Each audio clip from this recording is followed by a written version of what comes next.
সরকারি চাকরির শেষে যে পেনশন দেওয়া হয় এটা নেওয়া জায়েজ হবে কিনা?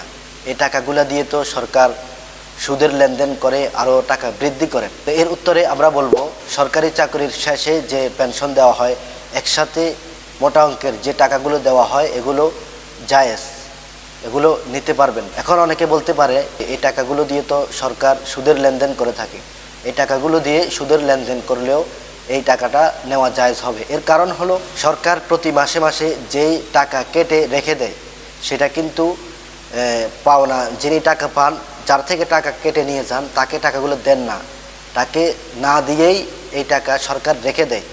অতএব টাকা না দিয়ে যদি সরকার রেখে এটাকে ভিন্ন কোনো কাজে লাগান তাহলে এটার জন্য সরকার দায়ী হবেন, যেহেতু টাকাটা তার কাছে আগে আসে নাই এবং তার থেকে এই টাকা যায় নাই সরাসরি, এই হিসেবে তার জন্য কোনো সমস্যা হবে না।